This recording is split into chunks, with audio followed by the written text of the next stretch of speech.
In the vast expanse of the Milky Way galaxy, approximately 300 years after humanity's first stumbling steps into interstellar society, we had earned ourselves quite the reputation. Not for our technological prowess, though we did all right. Not for our military might, which was decidedly middle of the pack. Not even for our bizarre obsession with fermenting perfectly good food and drink until it became mildly poisonous, which fascinated xenobiologists galaxy-wide. No, humanity's claim to fame was much simpler. We would not, could not, and apparently had no evolutionary mechanism to ever shut up. The average human speaks approximately 20,000 words per standard cycle, explained Professor Gliv Nax, a tentacled sociologist from Rigel Prime, during his famous lecture series Vocal Patterns of Sentience, a comparative study. He waved 3 of his 12 appendages in exasperation. This is triple the galactic average. And that's before we factor in their text-based communications, which surpass all known species by several orders of magnitude.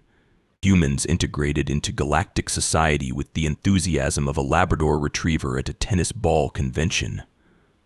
We joined every committee, inserted ourselves into every diplomatic function, and somehow managed to dominate every communication channel, despite being relative newcomers. The Galactic Council's translation department had to triple in size just to keep up with human linguistic output. They even talk during their sleep cycles, complained Ambassador Throx of the Centaurian Collective. Do you know how difficult it is to share quarters with a species that debates politics while unconscious? Our transmissions reached every corner of known space. Human entertainment channels, news broadcasts, cooking tutorials, philosophical debates, and something inexplicably called unboxing videos bombarded the galaxy 24/7 365, as we insisted on using our archaic Earth-based time measurements, no matter how impractical. The Arcturian silence monks found our chatter so disruptive to their meditation that they relocated their entire monastery to the outer rim. The Draxian hive mind installed special filters on their telepathic receivers specifically calibrated to dampen human thought patterns, which they described as screaming into the void with the volume dial broken off. Yet for all the annoyance we caused, the galaxy found itself strangely fascinated by human verbosity. Our stories, jokes, music, and even mundane conversations provided entertainment for species who communicated primarily through pheromones or light pulses. Human talk shows became the galaxy's guilty pleasure, with the Late Night Show with Trevor and Guian beaming to over 12 billion viewers across 17,000 star systems. And then, quite suddenly, humanity shut up. It began, as many galactic calamities do, on a perfectly ordinary Tuesday, or whatever passed for Tuesday on the various planets, moons, and space stations where humans had established themselves. The first to notice was Graxlor the Magnificent, a Betelgeusian radio jockey whose morning show had a weekly segment called Weird Stuff Humans Said Yesterday. He sat in his broadcasting booth, 6 eyes blinking in confusion at his empty content feed. "That's strange," he muttered into his microphone, forgetting he was live across the Betelgeusian system. "There's nothing, no human chatter at all. Not a single bizarre idiom or unnecessarily detailed description of their morning nutrition ritual." Across the galaxy, similar realizations were dawning. The constant background noise of humanity, our news broadcasts, our music streams, our incessant social media updates had simply ceased. On the central galactic hub, a massive space station serving as the headquarters for interstellar commerce, the communications department was in chaos. "Try the emergency frequencies again," ordered Director Plex, their crystalline form flashing agitated patterns of red and orange. "Try all the frequencies. Humans can't resist responding when someone talks to them. It's like a pathological condition for their species." But the emergency channels remained silent. So did the diplomatic lines, the entertainment feeds, the academic networks, and even the infamous human gossip channels that most other species pretended not to monitor. The Galactic Stock Exchange plummeted as traders realized that without constant human commentary on market trends, nobody had any idea what was actually valuable anymore. 3 major corporations declared bankruptcy before lunch. Commander Vexlor, a high-ranking bureaucrat in the Galactic Council's Department of Unusual Occurrences, stared at the emergency alert flashing on his screen with the kind of dread reserved for tax audits and family reunions. "Not today," he groaned, rubbing a hand over his grayish-blue face. His species, the Keltorians, were known for their methodical approach to crises and their perpetually worried expressions. Vexlor exemplified both traits magnificently. I was supposed to have my quarterly performance review. His assistant, an artificial intelligence named Lumi 7, materialized as a swirl of gentle blue light beside his desk. "I've taken the liberty of rescheduling your review, Commander. The situation with humanity appears to require immediate attention." "Define immediate," Vexlor said, already knowing the answer but hoping for a miracle. "Current projections indicate 17 major interstellar systems will experience complete economic collapse within the next 72 hours if human communication is not restored," Lumi 7 replied with the cheerful tone AI is often used when delivering catastrophic news. "The Galactic Council is assembling an emergency response team. You've been selected to lead it." Vexlor dropped his head onto his desk with a thunk. "Of course I have. Who else is on this suicide mission?" The door to his office slid open with a dramatic whoosh, revealing a lanky, green-skinned humanoid in a pilot's jacket that had seen better centuries. A typical Phylaxian with the species' characteristic carefree demeanor that made them excellent pilots and terrible dinner guests. "Zephyr reporting for duty, Commander Worry Face." The pilot grinned, tossing a small anti-grav ball from one 3-fingered hand to the other. "Heard we're going to find out why the humans decided to play the quiet game." Vexlor looked up at Lumi 7 with an expression that clearly asked, "Why him?" "Pilot Zephyr has extensive experience navigating Earth's solar system," Lumi 7 explained. "And he is uniquely qualified to handle high-stress situations due to his species' inability to take anything seriously. I also make a mean Jovian cocktail," Zephyr added with a wink. "You'll need it before this mission is over." Vexlor sighed the sigh of a bureaucrat who had accepted his fate. "Fine. The 3 of us will." "The 8 of us," actually Lumi 7 corrected. "Representatives from the Economic Council, Entertainment Guild, Diplomatic Corps, Xenobiology Institute, and Military Intelligence will be joining us at the spaceport." "Perfect," Vexlor muttered. "A committee. Because that's exactly what we need in a crisis, more opinions." "Cheer up, Commander," Zephyr said, clapping him on the shoulder. "Think of it this way. For the first time in 3 centuries, we don't have to listen to humans talk about their digestive problems. Let's enjoy the silence while it lasts." As the 3 departed for the spaceport, the silence across human communication channels grew more deafening by the minute. And across the galaxy, panic began to set in. By the time Commander Vexlor's hastily assembled team boarded the diplomatic vessel Reasonable Compromise, the situation had deteriorated from concerning anomaly to full-scale interstellar meltdown. "The Galactic Entertainment Network has declared bankruptcy," reported Glamora Stardazzle, the representative from the Entertainment Guild. The luminescentian glowed a distressed shade of pink as she scrolled through her data pad. 87% of their content was human-generated. Without new material, they've got nothing but reruns of Real Housewives of Alpha Centauri, and nobody wants to watch that. "The economic impact is far worse," grumbled Accountant First Class Drone 7249, the Economic Council's representative. The insectoid's antennae twitched nervously as it pulled up holographic charts showing dramatic downward trends. 17 sectors relied on human financial analysts for market predictions. Without their constant, often irrational hunches, trading has ground to a halt. Vexlor pinched the bridge of his nose, feeling a headache forming. What about diplomacy?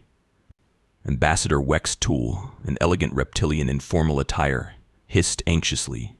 It catastrophic. The humans were mediating 63 interspecies conflicts.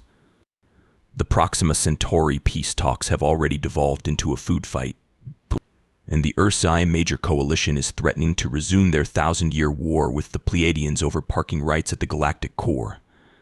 Fascinating, interjected Dr. Krill, the xenobiologist who'd been unusually quiet.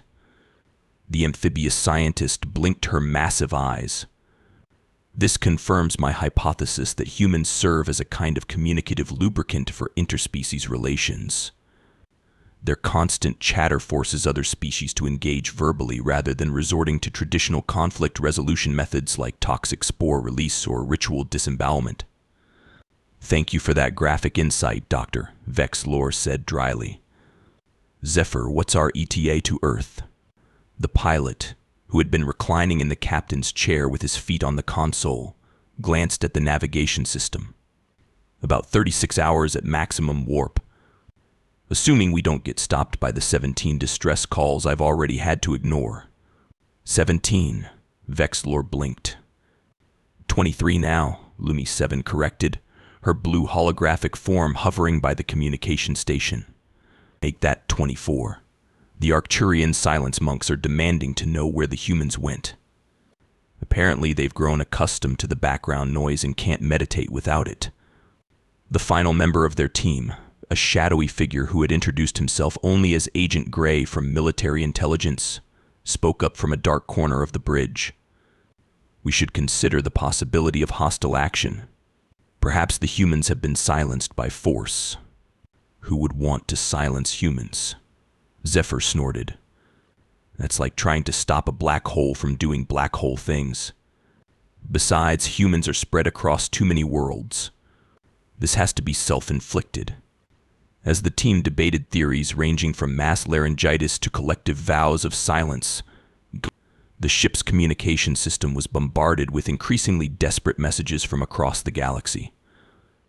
The Doravian collective, who had evolved without auditory organs and relied entirely on translation devices to understand spoken language, reported that their entire entertainment industry had collapsed overnight. Their most popular show, Humans Talking About Nothing Important, had been running continuously for 87 years.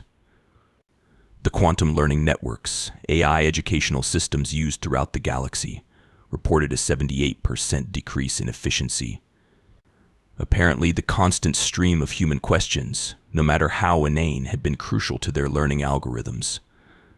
Even the notoriously isolationist void dwellers, beings of pure energy who rarely concerned themselves with the affairs of corporeal species, sent a terse message: restore human noise.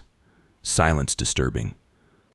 As the reasonable compromise navigated through increasingly chaotic space, Vexlor found himself staring out at the stars, wondering how a species that had existed in galactic society for a mere 3 centuries had become so essential to its functioning. It's not just their talking, Lumi 7 said, seemingly reading his thoughts. It's what they talk about. Humans discuss everything, question everything. They force other species to articulate concepts they'd take for granted. Without humans constantly asking why, the galaxy is forgetting how to explain itself. Great, Vexlor sighed. So we're not just saving an annoying species. We're saving the concept of conversation itself. Pretty much, Zephyr called from the helm. Now buckle up. We've got a swarm of panic-driven Melrovian news ships trying to intercept us for comment. Comment about what? Vexlor asked. About why the humans are quiet, Glamora explained. Ironic, isn't it? The silence of humans has made everyone else desperate to talk about them.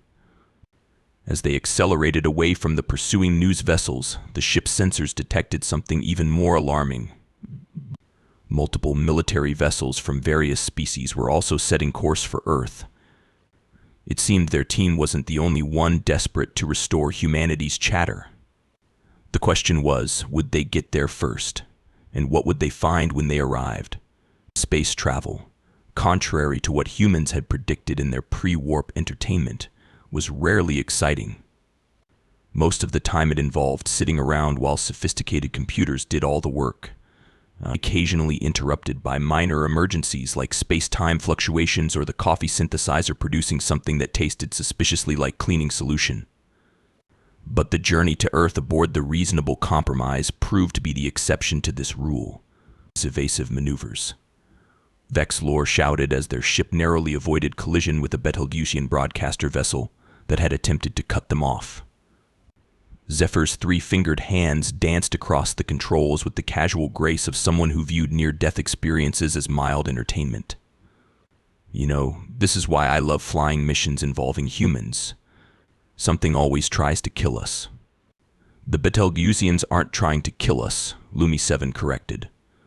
They're attempting to obtain an exclusive interview about our mission. Same difference, Zephyr shrugged, executing a barrel roll that sent several crew members scrambling for motion sickness bags. Their journey had quickly become a gauntlet of desperate encounters.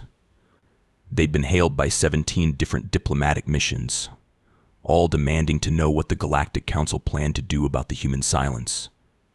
They'd narrowly avoided being boarded by a group of entertainment executives offering obscene amounts of money for any information about humanity's condition.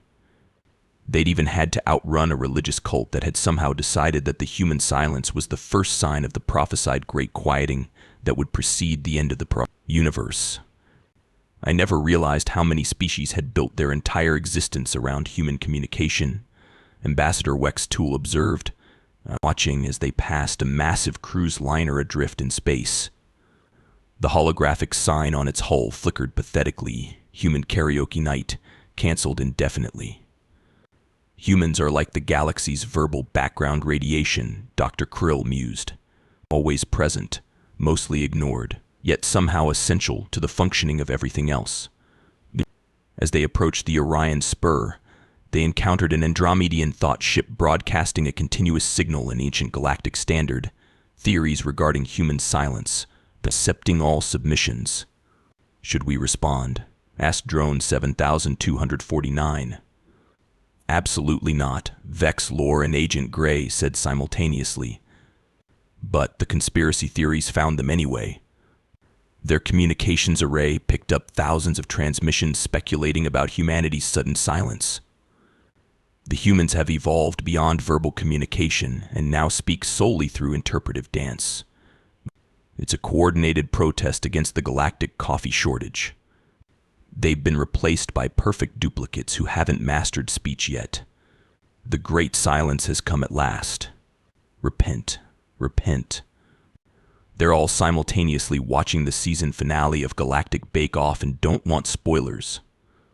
By the time they reached the solar system's outer boundary, Vexlor had heard so many theories that he was beginning to question his own sanity.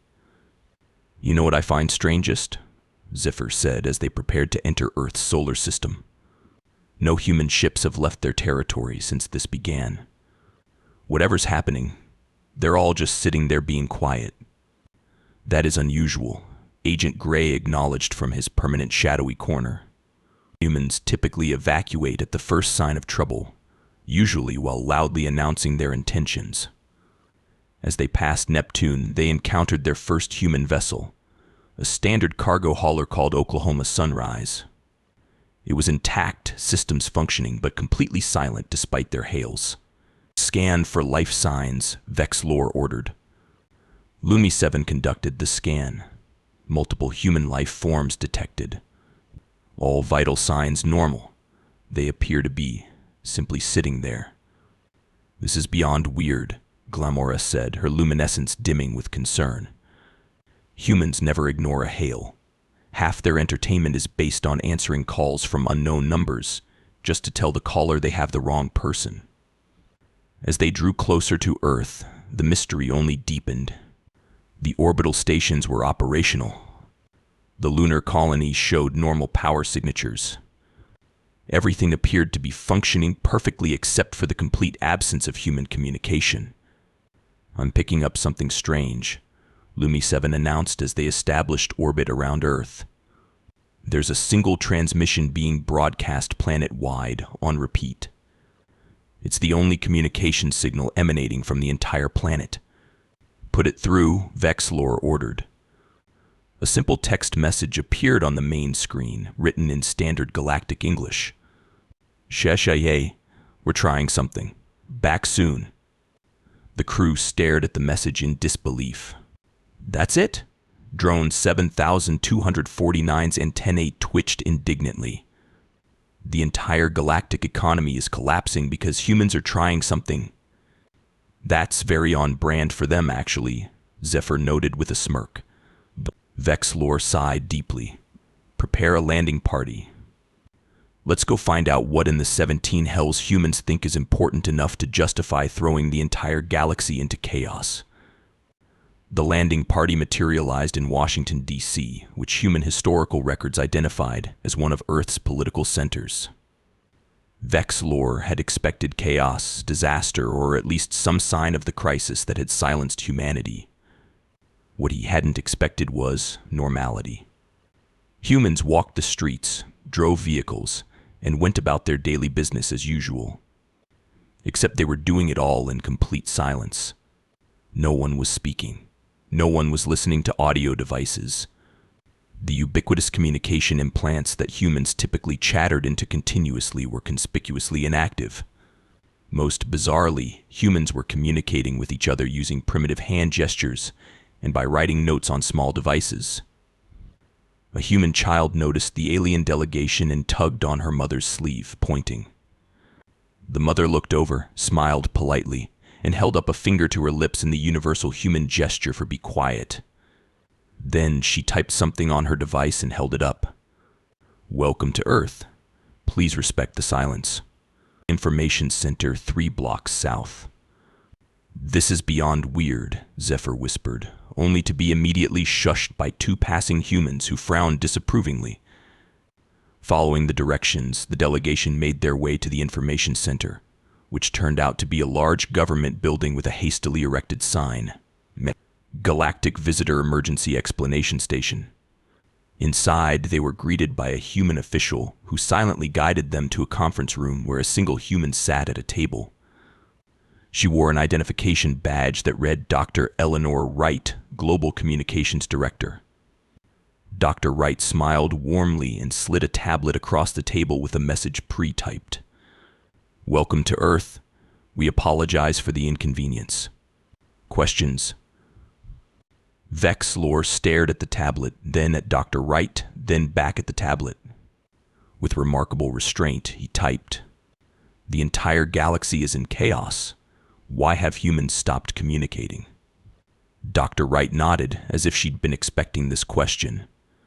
She typed a response and passed the tablet back. "We're attempting to win the Galactic Quiet Game Championship. Current record, 73 hours. We're at 62 hours. Almost there." The delegation stared at the message in collective disbelief. Vexlor felt a headache building behind his eyes as he typed, "What is a quiet game?" Dr. Wright's eyebrows rose in surprise. She typed rapidly, "You don't have the quiet game in other cultures? It's a competition to see who can stay silent the longest. The Arcturian silence monks challenged humanity last month, claiming we couldn't go 3 days without talking. We accepted, all of humanity. We're live streaming the attempt to them. The winning species gets naming rights to the new galactic preserve in the Horsehead Nebula." The delegation exchanged incredulous looks. Zephyr started laughing silently, shoulders shaking. Dr. Krill looked fascinated. Agent Gray appeared to be contemplating career alternatives. Ambassador Wextool was turning an interesting shade of purple. Vexlor felt a strange calm descend upon him, the tranquility of a bureaucrat who has transcended ordinary stress and reached bureaucratic nirvana. He typed, "You've caused 17 economic collapses, 3 diplomatic crises, and pushed the galaxy to the brink of war, over a bet with monks." Dr. Wright had the decency to look slightly embarrassed as she typed, "We didn't think anyone would notice. Humans go quiet all the time when we sleep. You sleep for 8 hours. This has been almost 3 days. Fair point, but the Arcturians were so smug about it. They said, and I quote, Humans could no more cease their endless prattle than a black hole could decide to release light. Vexlor closed his eyes, counting backwards from 10 in his native language. When he opened them, he typed, "Where are these monks now?" Dr. Wright pointed to a large screen on the wall. It showed what appeared to be a monastery on a distant world. Several robed figures sat in meditation postures, but they weren't meditating. They were staring at feeds showing silent humans, their expressions growing increasingly concerned. Beneath the video was a countdown timer, 11:42:17 remaining. "You have to end this," Vexlor typed. "Now." Dr. Wright frowned and typed, "But we're so close to winning. The galactic economy is collapsing." She looked genuinely surprised. "Really? That badly?" "Yes." Dr. Wright sighed silently and typed, "I'll need to consult with global leadership. Can you give us 1 hour?" Before Vexlor could respond, alarms began blaring throughout the building, the first sound they'd heard on Earth. Dr. Wright looked startled, then grabbed her tablet and typed hurriedly, "Those are proximity alarms. Multiple ships entering Earth atmosphere without clearance." Agent Gray checked his device. "Military vessels from 7 different species. It seems we're not the only ones who came looking for answers." Dr. Wright's eyes widened. She stood up and, for the first time since they'd arrived, spoke aloud. "Oh crap." From the screen showing the monastery, one of the Arcturian monks suddenly pointed excitedly at their feed. Another monk rang a massive bell. A third held up a sign that read, "Humanity loses." Silence broke in at 62 hours, 18 minutes, 42 seconds. And just like that, the absurd silence that had gripped humanity and thrown the galaxy into chaos was over. The moment Dr. Wright spoke, it was as if a dam had broken across the planet. Human voices erupted everywhere, a tidal wave of chatter washing away 3 days of unnatural silence. "Can you believe we almost made it? I was going to win the office pool. Quick, someone call my mother-in-law before she realizes she can talk again."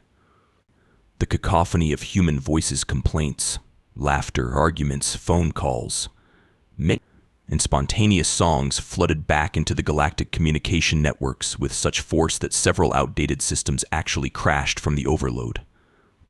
In the conference room, Dr. Wright was already on her communication device, rapid-firing words as if to make up for lost time. "Yes, Minister, I understand the economic implications. No, we didn't anticipate this level of galactic dependence. Yes, I'm aware 7 military fleets are in our atmosphere. No. Sir, I don't think apologizing with fruit baskets will be sufficient." Vexlor slumped in his chair, relief battling with exasperation. All of this for a bet about silence. "To be fair," Zephyr said, grinning widely, "it's the most human reason possible." Outside, the crisis was rapidly de-escalating as humans did what they did best, talked their way out of trouble. Emergency broadcasts explained the situation. Diplomatic channels flooded with apologies and clarifications. Financial analysts jumped back into action, somehow spinning the whole debacle as a valuable stress test of galactic economic interdependence.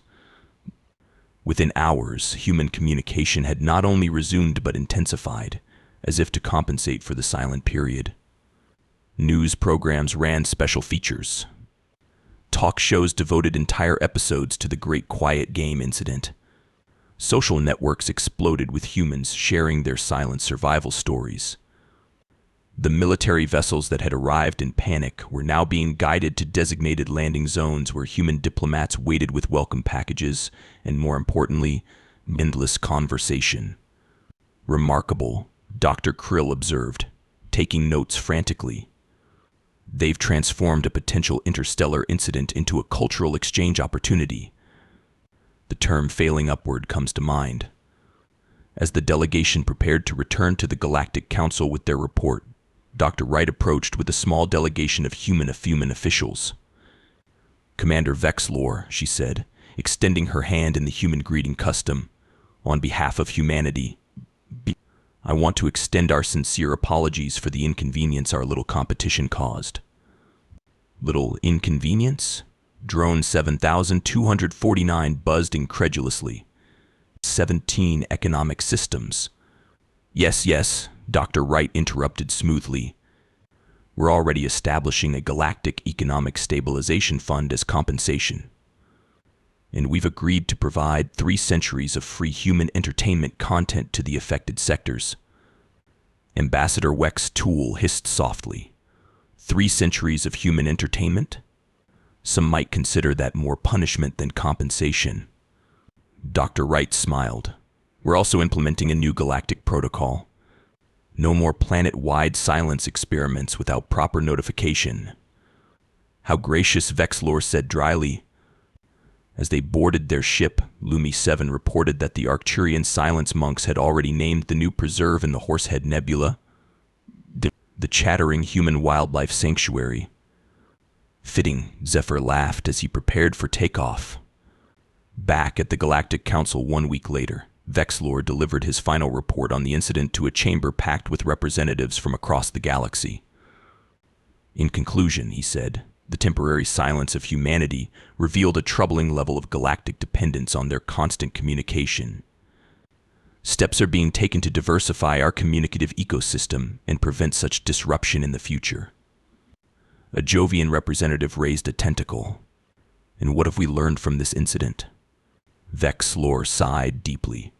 That the most dangerous thing in the universe isn't when humans talk too much. It's when they suddenly decide to shut up. As the council chamber erupted in discussion, a human representative quietly approached Vexlor and handed him a small data chip. "What's this?" he asked suspiciously. The human grinned. "Our application for the Galactic Competitive Holding Your Breath Championship. We figure we can make it at least 4 minutes." Vexlor's eye twitched as he watched the human walk away, already chatting excitedly with 3 different species about their upcoming competition. Across the galaxy, life returned to normal. The constant stream of human communication resumed its place as the background noise of galactic civilization. Its financial systems stabilized, diplomatic channels cleared, entertainment networks flooded with new content.